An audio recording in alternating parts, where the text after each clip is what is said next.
welcome to Wilcox Nursery and Landscape. I'm Bruce Turley, the owner, and this is where we are focused on native plants and sustainable products and practices.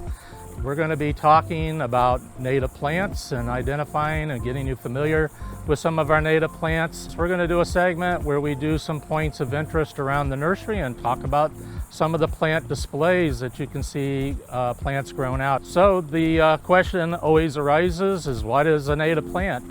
A native plant would be a plant that occurred here naturally prior to European contact here in the New World. And why do we plant native plants? Native plants have adapted the diversity of environments we have in Florida, and so they are able to help us reduce our input from fertilizers, pesticides, and they're really fantastic for providing sustainability from our pollinators up the whole chain of life. And they, of course, give us a sense that we know where we are as opposed to anywhere else on the globe.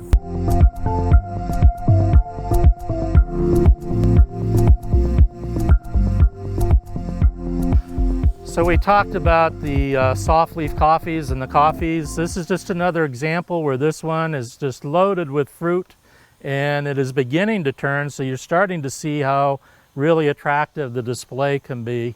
Certainly attractive again to the birds, and just a really nice plant for shade and for ornamental quality in the landscape.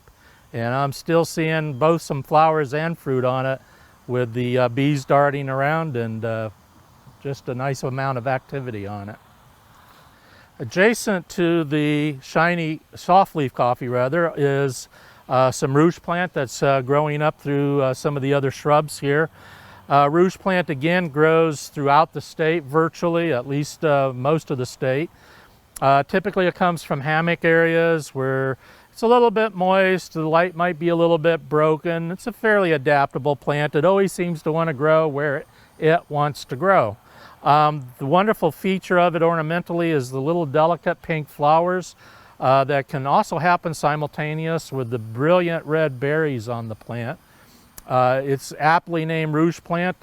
Native Americans and early settlers used the berry for rouge coloring, and don't recommend it for taking inside for flower arranging, because when the berries drop, it does leave a stain.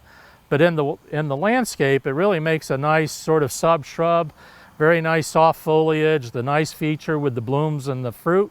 And I've had one person that's documented at least 21 species of birds using the fruit on this plant.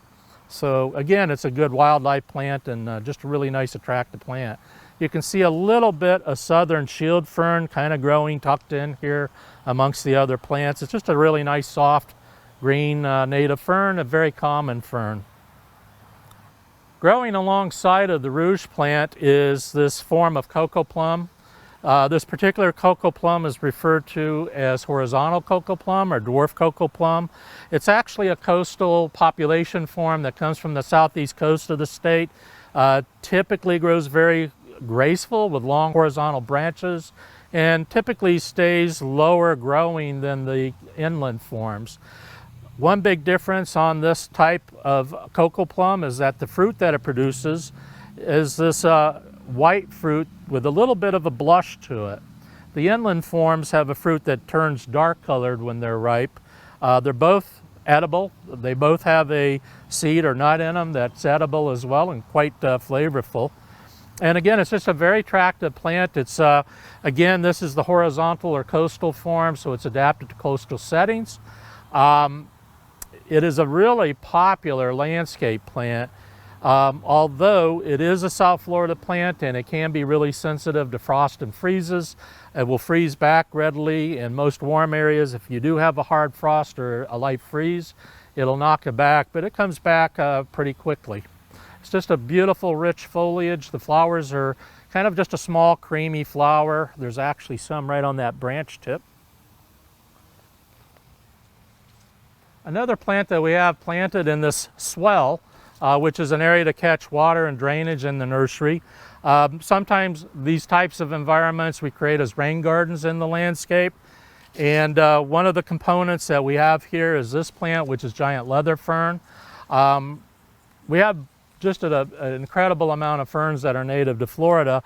This is one of the really dramatic ones because, as you can see, it's a really large fern and very large dramatic foliage on it. On this particular leaf, you can see all of the brown spores on the underside of the leaf, which really adds kind of to the drama and the interest of the plant.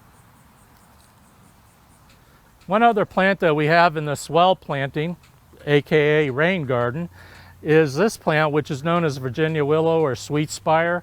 This is another plant that grows in understory under the shade of trees or out in the open, definitely in wet to moist soil, although it's somewhat adaptable and doesn't always have to be in a totally saturated environment.